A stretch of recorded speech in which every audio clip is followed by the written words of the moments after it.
tudo bem? Estamos juntos novamente com mais uma aula aqui no canal O Mundo da Matemática. Vou estar trazendo para vocês aqui propriedades de potenciação. Importante porque é muito usado em várias disciplinas e não só na matemática, mas também na física. Se você quer aprender realmente, claro, se você está assistindo essa aula, você estava procurando sobre o assunto. E se você estava procurando, você está precisando de algo sobre esse assunto. Se você quer aprender, assista até o final. Não assista só a metade ou parcialmente. Preste atenção, faça suas anotações para que então você consiga ter a ajuda que tanto necessita, tá bom? No final desse vídeo, dê o seu like, ajude o canal a crescer. É gratuito isso. Você está ajudando o canal ajuda você com conteúdo e você ajuda o canal com o like e também com o seu compartilhamento. Compartilhe nas suas redes sociais este vídeo e também, se caso você não seja inscrito, inscreva-se no canal. Vamos então? Bom, potenciação, propriedades. Algumas regrinhas que ajudam, tá? Em alguns cálculos que vamos fazer. Você vai ver a potência muito inserida em vários assuntos da matemática, tá? Equação exponencial, logaritmo.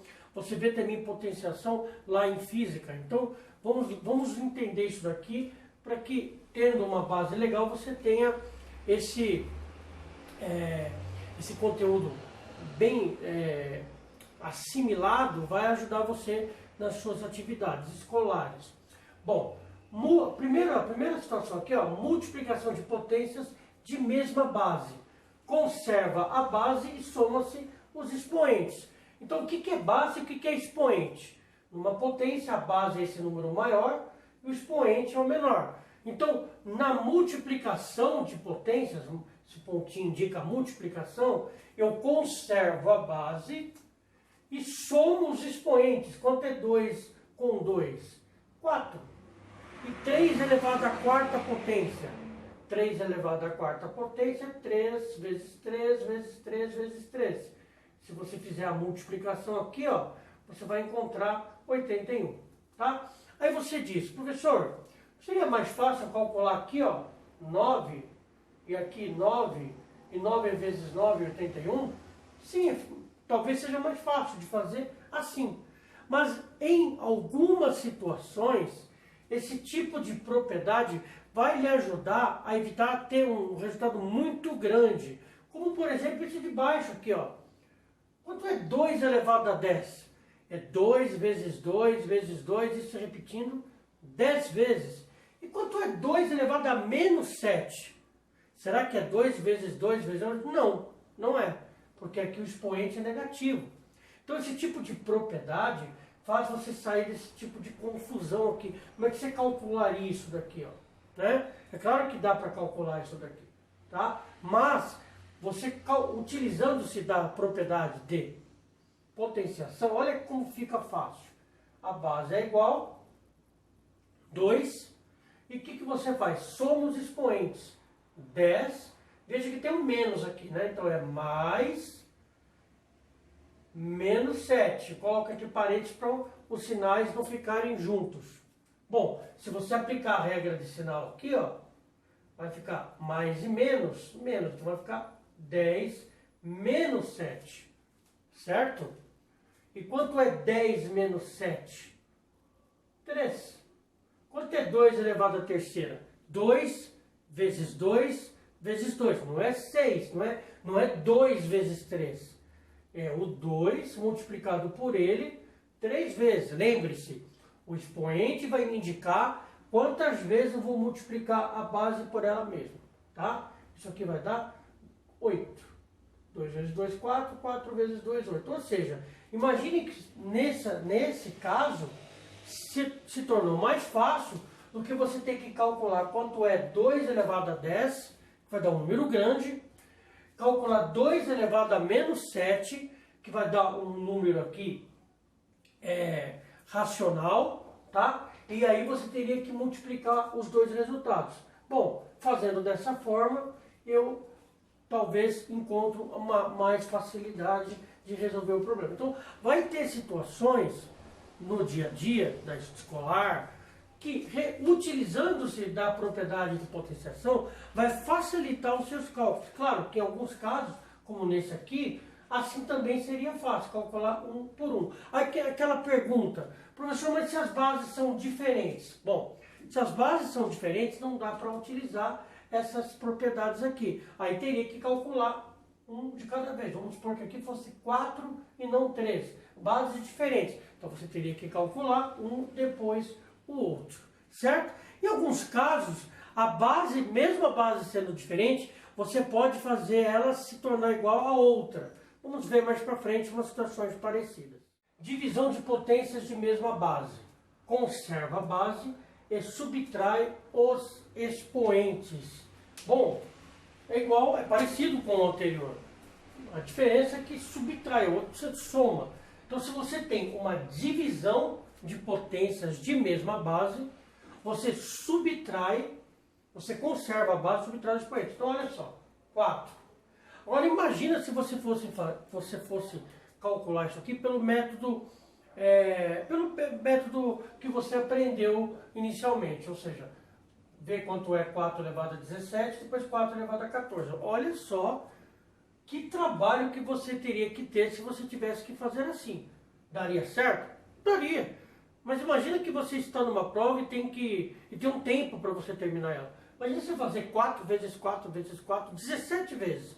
Tá, aí você guarda o resultado, depois dividido por 4 elevado a 14, ou seja, 4 vezes 4 vezes 4, 14 vezes. Depois o resultado enorme que deu aqui, dividido pelo que deu aqui. Olha, um trabalho tremendo, desnecessário. Por isso que esse tipo de propriedade é um atalho para você ter assim, é um atalho para que você não tenha tantos cálculos para serem feitos. Então vamos lá. Eu conservo a base, subtrai. Quando é 17, tira 14. 3. É muito mais fácil eu calcular 4 elevado a 3 do que esses dois aqui, concorda? E o que é 4 elevado a terceira? 4 vezes 4 vezes 4. Então, isso aqui vai dar 64. Se você fizer 4 vezes 4 vezes 4, aqui vai dar 16. Depois, se você multiplicar o 16 por 4, vai dar o 64. Certo? Muito mais fácil, olha. Bem rapidinho. Bom, a outra situação aqui, talvez muitos tenham dificuldade. Professor, o senhor disse que eu posso utilizar dessa propriedade quando as bases são iguais. Mas aqui as bases são iguais? Não. Aqui é 25, aqui é 5. Não é a mesma coisa. Porém, se você perceber uma coisa aqui, o 25 é múltiplo do 5. Ou seja, se você pensar que o 25 ele é a mesma coisa que 5 vezes 5, você vai me dizer que 25 é o mesmo que 5 elevado a 2. Então, eu posso transformar esse 25 em 5 elevado a 2. Daí, vai ficar igual ao 5 da outra sentença. Então, como é que vai fazer aqui? O meu 25 aqui, ó, ele vai se tornar 5 elevado a 2. Ok? 5 elevado a 2. Professor, como é que eu vou perceber isso? Pegue o número e fatore ele. Faça aquela fatoração varal lá. 25 é divisível por 2? Não. É por 3? Aqui estão números primos. 25 é dividido por 5. 25 dividido por 5 é 5. Quem eu coloco aqui agora? O 5. Acabou. Então, 25 na forma fatorada é 5 elevado a 2. Tá bom? Bom, mas aqui tem o menos 1. O que eu faço agora? Eu coloco entre parênteses o menos 1. Coloco dividido. Ok? E aqui eu coloco 5 elevado a menos 3. Certo? Aí a gente vai cair em outra propriedade que vamos ver mais à frente, quando eu tenho potência de potência, ou seja, eu tenho uma base com 2 expoentes. O que eu faço no caso deste? Eu conservo a base, ok? Já estou adiantando a propriedade que mais para frente eu vou explicar. E multiplico os expoentes. Neste caso você multiplica 2 vezes 1, 2. Mas aí você aplica a regra de sinal. O 2 é positivo, 1 é negativo. Mais e menos, menos. Então 2 vezes 1, 2 mais e menos, menos. Então, aqui vai dar 5 elevado a menos 2, dividido por 5 elevado a menos 3. Muito bem. Agora sim, as bases são iguais. Não disse na tela anterior que, em alguns casos, você não vai ter as bases iguais. Que você vai poder transformar em bases iguais. Nem sempre dá para fazer isso. Tá? Então você tem que prestar atenção e tentar perceber se um deles aqui dá para fazer que se torne igual o outro em relação à base. Como eu fiz aqui, o 25, eu percebi que é múltiplo do 5, então eu posso fazer o 25 se tornar uma base 5, como eu fiz aqui. O que eu faço agora? Aplico a regra. Conservo a base é o 5, certo? E subtraio os expoentes por ser divisão. Então, menos 2, ó, menos o menos 3. Toma cuidado, tá? O pessoal sempre cai nessas pegadinhas. Por que tem esse menos? Porque na propriedade aqui, da divisão de potências de mesma base, eu conservo a base e subtraio os expoentes. Então, conservo a base que é igual e faço isto aqui menos isto. Menos 2, menos 3. Menos 2, menos, que é da regra, menos 3, que esse menos é do próprio dígito. E aí eu vou aplicar a regra de sinal aqui, ó. 5, aí tem o menos 2, menos e menos, quando tem os sinais iguais, positivo, menos e menos, mais. Aí eu faço o seguinte cálculo. Perdi 2, mas ganhei 3. Qual é o meu saldo? Meu saldo é 1, ganhei 1. Eu tinha 2 de dívida, ganhei 3. Paguei a dívida que era 2 e ainda sobrou 1. E aí eu caio em outra propriedade, que eu já vou explicar em seguida.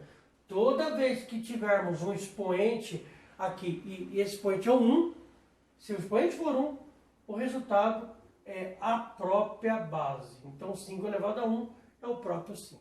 Potência de base racional e expoente inteiro. Bom, o que é racional? Números racionais é todo aquele número que pode ser escrito na forma de fração. Então, a fração propriamente dita é um número racional. O número decimal, ele pode ser escrito na forma de fração, também é um número racional. E os números inteiros também são racionais porque podem ser escritos na forma de fração. Então, o pensamento aqui é quando a base é uma fração ou um número decimal. E de expoente inteiro. O que é um número inteiro? O número inteiro são os números positivos e negativos inteiros. O 2, o 3, o 4, o menos 5, o menos 6, tá? Então, quando eu tenho base racional e de expoente inteiro, a gente vai ter aqui os exemplos, tá? Existem situações em que o expoente é uma fração? Sim, e vamos ver mais para frente. Como é que eu faço no caso desse? Bom, 3 meios elevado a 2. Quando eu tenho uma fração elevada ao quadrado, ou elevado a um expoente, eu elevo tanto o numerador como o denominador ao expoente. Então, 3 elevado a 2 seria 3 vezes 3, 9. E 2 elevado a 2, que é 2 vezes 2, 4. Toma cuidado, tá? Quando tiver uma situação assim, ó. Qual que é a diferença disto e disto? A diferença é que, neste caso, apenas o 3 está sendo elevado ao expoente 2. O denominador não. Aqui seria, então, 9, que 3 elevado a 2. 3 elevado ao quadrado é 9. E aqui não tem expoente, é 2. Então, são coisas distintas. O parênteses aqui faz eu entender que o expoente ele é tanto do 3 como do 2. Então, tome cuidado com isso, tá bom? Bom, então está resolvido o exercício aqui. Agora aqui o número decimal, que você tem duas maneiras de fazer, tá? Aqui você tem o 0,25 elevado ao cubo. Então, se você fizer da maneira tradicional, você vai fazer 0,25 vezes 0,25 vezes 0,25. Convenhamos, vai dar um pouco de trabalhinho, mas dá para fazer. Você multiplica esses dois primeiro, e o resultado que der aqui, você multiplica por esse, e aí você vai chegar no resultado. Porém, para que facilite a vida, você pode transformar isso daqui, ó, numa fração. É um número racional, é um número decimal finito, ele pode ser representado por uma fração, como eu disse no início. Então, como é que eu transformo isso aqui numa fração? Primeiro eu desenho a barra da fração. Aí eu faço o seguinte, copio isso daqui sem a vírgula, ok? Aí, essa explicação de transformar um número decimal em uma fração, temos aqui no YouTube, no canal aqui, uma aula explicando especificamente sobre isso. Você tem dificuldade, tá? Vou colocar um card aqui, tá? E você vai depois dar uma olhadinha nessa aula de como transformar um número decimal em fração. Bom, aí eu tenho aqui depois da vírgula duas casas decimais à direita. O que eu faço? Duas casas, então 2 zeros e 1. Ou seja, então quer dizer que se tivesse 3 casas seria 3 zeros e 1, ou seja, 1000. Exatamente isso. Se tivesse uma casa só seria apenas um zero, 10. Isso. Como agora aqui eu não tenho a vírgula, porque eu estou tirando a vírgula, eu desconsidero o zero. Esse número aqui, ó, virou 25 centésimos. Mas é o 25 centésimos elevado ao cubo. Ainda, convenhamos, tá ainda meio complicadinho de resolver. Imagina 25 elevado à terceira, enfim. Mas a gente pode melhorar isso daqui. Existe uma coisa no cálculo de fração chamada simplificação. Eu posso simplificar essa fração, deixar os dígitos menores. Como, professor? Encontrando um divisor comum que seja de 25 e de 100. Ou seja, pensa comigo, quem pode dividir o 25 e o 100 ao mesmo tempo?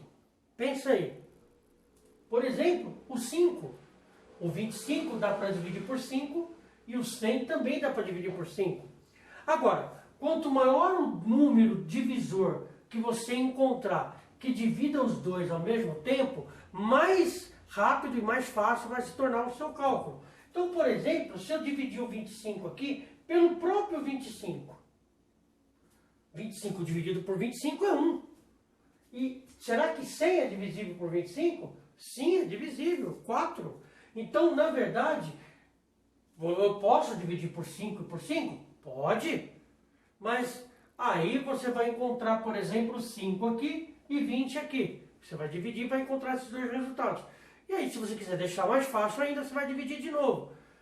Se você encontrar um divisor maior possível, que divida tanto em cima como embaixo, você vai chegar numa fração irredutível muito mais rápido e vai facilitar o seu cálculo. Então, quanto é 25 dividido por 25? 1. E quanto é 100 dividido por 25? 4. Bom, muito mais fácil agora, né? Esse decimal aqui passou para essa etapa, para depois chegar nessa etapa elevado à terceira. Então é muito mais fácil agora fazer esse cálculo. Quanto é 1 elevado à terceira? 1 vezes 1 vezes 1. Isso recai numa outra propriedade, que quando a base é 1, o resultado é sempre 1 independente do expoente. Então 1 elevado à terceira é 1. E 4 elevado à terceira? 4 vezes 4 vezes 4. 64. Aqui já não dá para fazer mais nada. Ok? Se por acaso você fizesse o 25 elevado à terceira e o 100 elevado à terceira, daria como resolver? Sim. Mas daria um trabalho maior. Você encontra um número bem grande aqui no numerador e aqui também no denominador. Se você perceber que dá para simplificar e tornar essa fração uma fração menor, então o seu cálculo vai estar facilitado. Então, ó, eu posso fazer assim, transformando o número decimal numa fração, depois percebendo que posso encontrar uma fração equivalente, redutível, eu reduzo essa fração aqui, eu simplifico essa fração e depois eu calculo. Você pode fazer dessa forma, ou no método tradicional, pegar isso daqui, ó, e multiplicar por ele 3 vezes, que também você vai chegar no resultado, só que o resultado aqui, ó, vai dar número decimal. Não tem problema.